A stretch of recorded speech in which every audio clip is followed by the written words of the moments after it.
This app helps to understand the idea of confidence intervals. In this case, what you see here, it's a population with two groups. You can see the orange circles and the blue circles. You can think of any two groups like males, females, like people who have Android phone and iPhone and so on and so forth. It doesn't really matter. So we have a population with two different groups. And the real proportion, the proportion of population, so the proportion of blue points and the proportion of orange points, it's 50%. So we have 50 orange points, we have 800 orange points and 800 blue points. However, when we take a sample, in this case, this is my sample, and you can see that the sample size is 10. This is where you can change the sample size. You can see that in this sample, the proportion of blue points is 60%, right? So it's 0.6. The question is, how far this proportion can go from the real one? So if I take a new sample, will I get 0.6 again or 0.5? Can I get 1? Can I get 0.8? How far proportion of my sample can go from the proportion of population, and which factors influence this deviation, variation? And the idea is that it can be computed because proportion of your sample, it follows a certain distribution. In our case, it follows the normal distribution. And this is the distribution for possible values for my sample. So this is a population-based distribution. So I make this distribution by knowing population proportion. That's why you can see that it has a middle point, the highest, the most expected value is 0.5, right? So these are all possibilities that I have. And then you can see it can be almost everywhere between 0 and 1, but 95% cases, this is the shaded area, it will be between 19% and 81%. So let's see if it's true. So in this case, it's true. You can see 0.6 is within, right?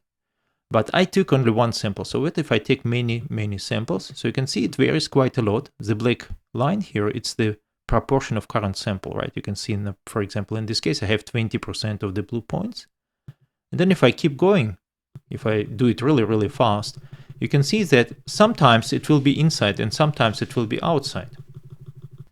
For example, in this case, you can see that I took 144 samples and then 142 had proportion outside, which is 98.6%. Okay.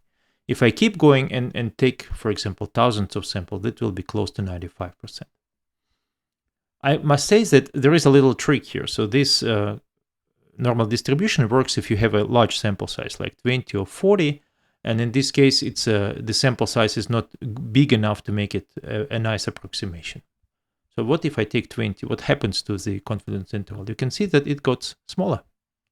And if I take 40, it's even smaller, right? So now we have 40.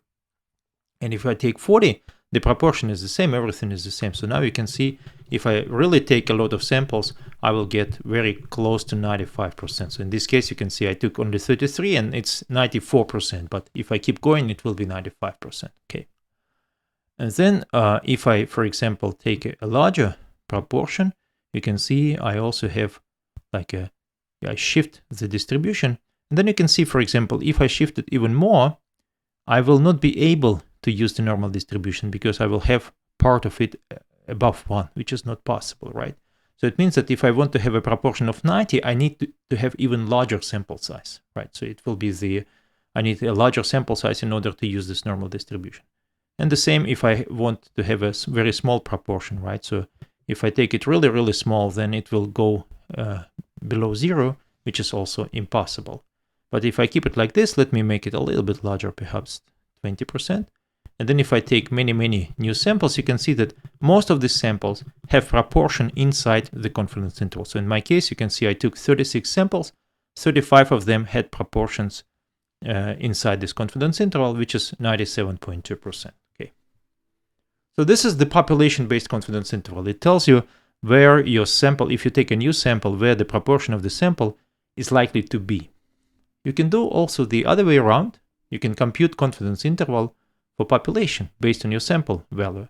And that's what the next app explains.